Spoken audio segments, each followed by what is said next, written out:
আসসালামু আলাইকুম। আমি একটা ভিডিওর রিয়াকশন দিতে চলে আসলাম। ভিডিওটি আগামী 5 জানুয়ারি 2025 সালের ভিডিও, অর্থাৎ একদিন আগের ভিডিও। তো সেই ভিডিওটিতে দেখলাম বাংলাদেশের বিজিবির ধাওয়াতে ইন্ডিয়ার বিএসএফ পালিয়েছে। তো কী কারণে বাংলাদেশের বিজিবি বিএসএফকে ধাওয়া দিল, চলুন সেই ভিডিওটি দেখি। ভিডিওটি দেখার আগে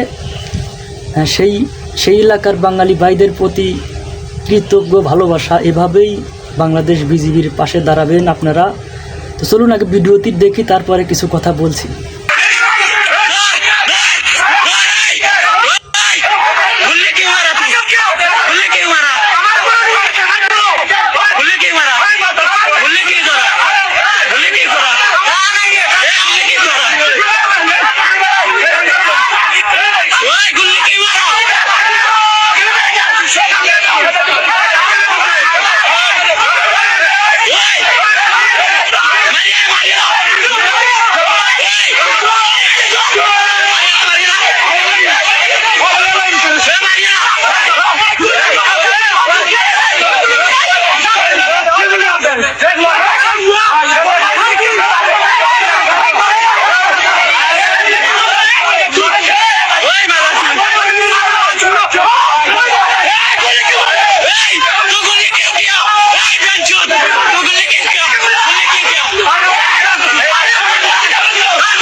তো দেখলেন তো ভিডিওটি, যেখানে ইন্ডিয়ান বিএসএফ তাদের যে শূন্য রেখা, মানে ইন্ডিয়া বাংলাদেশের যে একদম শেষ সীমানা, যেখান থেকে ইন্ডিয়া শুরু, বাংলাদেশের যেখান থেকে ইন্ডিয়াটা শুরু হয়েছে, তো তারা সেখান থেকে কাঁটাতারের বেড়াটা দিতে চাইছে, কিন্তু এটি আন্তর্জাতিক আইনে সেটি কখনোই মানে সমর্থন করে না। তো সেই জন্য বাংলাদেশের বিজিবি বাধা দিয়েছে, বাধা দিয়ে বলেছে যে শূন্য রেখা সেখান থেকে 100 গজ বা 100 মিটার দূরত্ব গিয়ে কাঁটাতারের বেড়াটা দেওয়ার লাগবে। বাংলাদেশের বিজিবি তাদেরকে সেটা বললে কাজটা আটকায়া দিয়েছে। তো তারপরেও তারা আবার সেখানে তাদেরকে অনেকবার নিষেধ করার পরও আবারও 5 তারিখে তারা সীমান্তে ঢুকে বাংলাদেশের উপর গুলি চালিয়েছে। তো সেখান থেকে বিজিবির সাথে গ্রামবাসী মিলে তাদেরকে প্রতিহত করেছে বা সেটার প্রতিবাদ জানিয়েছে।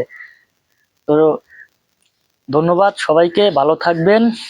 ভিডিওটি দেখে কেমন লাগলো অবশ্যই কমেন্ট করে জানাবেন। আর এটি আমার প্রথম ভিডিও, তো সবাই পাশে থাকবেন। হয়তো ভিডিওটি কেমন হয়েছে অবশ্যই কমেন্ট করে জানাবেন। তো ধন্যবাদ।